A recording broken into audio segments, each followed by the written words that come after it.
Bung Tommy, ini lagi viral nih permasalahan Vina Cirebon ini. Si Saka Tatal kan telah menjalani hukuman. Sekarang udah keluar dan hari ini dia akan menjalankan tuntutan banding di PK. Abang, menurut abang seperti apa? Ya,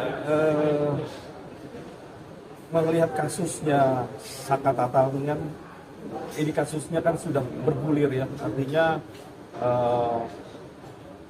sudah selesai peradilan dilakukan lah, putusan sudah diterima, bahkan tidak melakukan upaya hukum ya.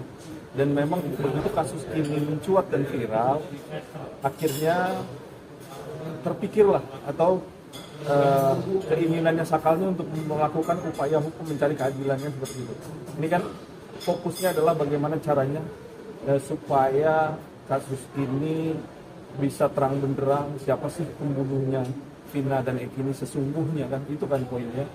Makanya dengan hal ini mungkin saya lihat bahwa upaya yang dilakukan Saka Tatal itu sah-sah saja, ya kan. Di dalam undang-undang walaupun 180 hari dari putusan yang sudah dikeluarkan oleh pengadilan tinggi atau oleh kasasi, dia mengajukan upaya hukum, tentunya boleh sah-sah saja untuk bisa mengajukan PK. Dan ini pun sudah lama kan, sudah 8 tahun, ya kan? Sudah hampir selesai masa peradilannya, dia mau melakukan PK, sah-sah saja, boleh-boleh saja. Tinggal bagaimana ya, Mahkamah Agung bisa menerima ya PK tersebut berdasarkan novum yang disampaikan. Apabila novum atau alat bukti baru atau alat bukti petunjuk yang bisa dipertanggungjawabkan, tentunya ini menjadi poin penting juga nih buat pihak Mahkamah Agung bisa melihat sebenarnya ada apa nih sebenarnya kemarin. Kok kenapa baru kali ini, baru sekarang ini dia lakukan upaya yang namanya peninjauan kembali? Apakah kekhilafan hakim? Ya, apa yang dilakukan kekhilafan hakim kan bisa dilihat dari material dan formilnya. Apakah sudah terpenuhi atau belum terpenuhi tapi dipaksakan? Kan itu nanti terlihat dari situ. Ya, kita nggak bisa melihat ranah daripada pihak Mahkamah Agung ya. Ini kan di kamar pidana tentunya. Pasti nanti Mahkamah Agung yang akan bisa memutuskan itu semua. Bang, bisa dikatakan tujuannya ini untuk mencari keadilan, bisa juga dikatakan seperti itu ya Bang? Ya, mencari keadilan. Tentunya seorang mencari keadilan itu dengan jalan yang, cara yang mungkin sampai detik ini kan tetap berupaya ya, berdasarkan bukti petunjuk, itu berdasarkan saksi, itu berdasarkan informasi-informasi yang berkembang.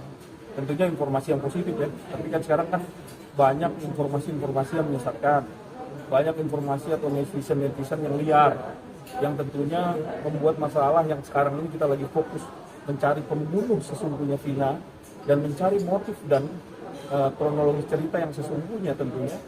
Ini kan kita lagi fokus itu. Nah itulah, mohon agar netizen yang liar ataupun tidak bertanggung jawab dalam hal ini tolong disampingkan gitu.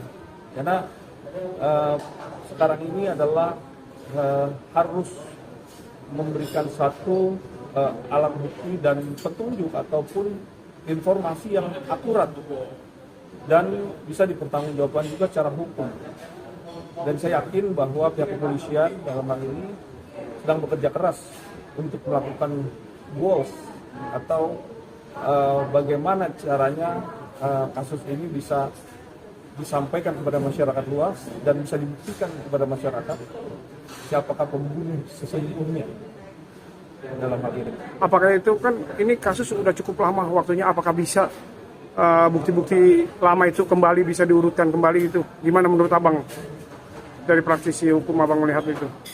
Ya tentunya karena ada suatu kejanggalan, ada satu yang ketidakadilan yang diterima oleh para yang ditahan dan dia melakukan upaya baik itu dia menampilkan atau menghadirkan saksi-saksi atau informasi-informasi, baik itu dia punya bukti-bukti yang cukup, saya rasa itu bisa disampaikan kepada penyidik Polda Jabar. Tapi dalam hal ini, kalau memang sekarang ini semua yang datang untuk memberikan suatu kesaksian tetapi kesaksiannya tidak komprehensif, artinya tidak bisa didapatkan pertanggungjawabannya. Nah ini kan tidak bisa dijadikan satu alat bukti yang cukup. Ini kan cuma katanya verbal dan banyak limpiran yang tidak bisa dipertanggungjawabkan. Yang terpenting sekarang kita harus nyari saksi mahkota.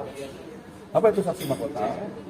Saksi mahkota adalah saksi yang tahu sebenarnya dan punya alat bukti yang benar-benar cukup kuat dan bisa dipertanggungjawabkan.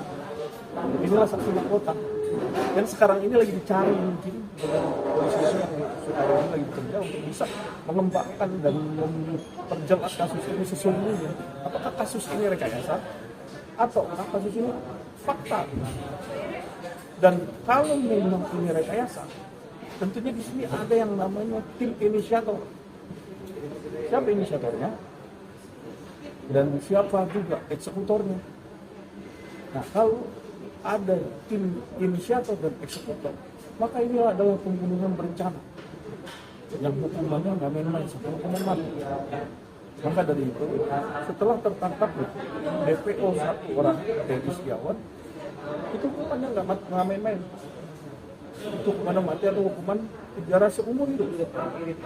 Nah, kalau dengan hukuman yang seperti itu, kalau dia tidak melakukan, dia tidak melakukan pembunuhan baik itu secara sendiri atau bersama-sama, tentunya dia harus punya bukti yang cukup kuat. Apa buktinya? Karena selain dia juga dituduh melakukan pembunuhan, kan dia dituduh melakukan pembunuhan, ditahan, jadikan DPO kan kemarin ditahan. Dan ini polisi mengantongi dong alat bukti yang cukup. Tak mungkin serta-merta dengan tidak adanya alat bukti cukup dia menahan. Apa sih bukti-bukti petunjuk yang dia penyidik tentunya punya yang dikantongi? Nanti kan akan dilihat baik itu dengan konferensi pers nanti setelah kasus ini. Makanya saya berharap Teddy Setiawan cepat-cepat, kalau memang polisi sudah melakukan SOP standar operation terhadap kasus penanganan kasus, tentunya cepat-cepat dilakukan peradilan, cepat dilimpahkan. Di persidangan nanti kan terlihat apakah dia benar sesungguhnya atau bukan. Kalau dalam proses ini kan cuma alat buktinya cukup, dia jadi tersangka, terus di DPO, berdasarkan DPO dia bisa nangkap, bisa tahan, kan sudah cukup. Material formil sudah cukup, tandanya sudah cukup bisa diambil, limpahkanlah ke pengadilan. Nah, biar pengadilan yang mengadili bahwa nanti di peradilan itu dia bisa hadirkan saksi, alat bukti itu. Dan kalau memang dia tidak tahu, dia dibebaskan. Tandanya ada kesalahan di sini. Apa sih kesalahannya? Akan bisa dilakukan itu. Makanya cepat-cepat diadili. Kalau memang sudah cukup. Tapi kalau menurut abang sendiri nih perlu dibuatkan tim khusus gak sih bang? Artinya kan ini berita nasional nih, berita besar ya, yang nantinya mungkin di situ berisi dari perwakilan mungkin kepolisian, pengacara, mungkin akademisi, untuk melihat ini bahwa kasus ini agak transparan gitu bang, melihat seperti itu. Perlu nggak sih bang khusus atau mungkin pihak kepolisian saja sudah cukup untuk menangani kasus ini bang? Ya tentunya pihak kepolisian sekarang ini khususnya Polda Jabar itu sudah dibantu oleh Bareskrim Mabes Polri.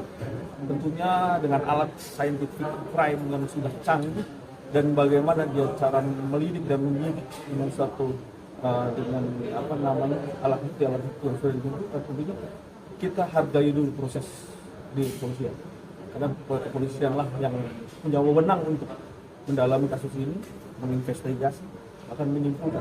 Nah, alat-alat buktinya yang sudah dikumpulkan nanti akan dihidangkan nanti di pengadilan tentunya, kalau ini sudah cukup.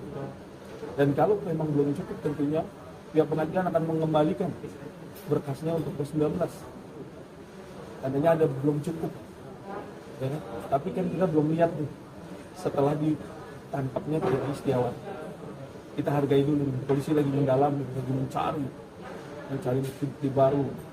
Nah, tolong dengan ini kan kita lihat nih kalau di TikTok, di Instagram, baik itu di media sosial kan ini banyak sekali netizen yang juga memberikan statement-statement yang kita membingungkan ya, membingungkan. Orangnya dibilang katanya ada di Bandung, ada di mana, nah itu kan harus juga dipertanggungjawabkan.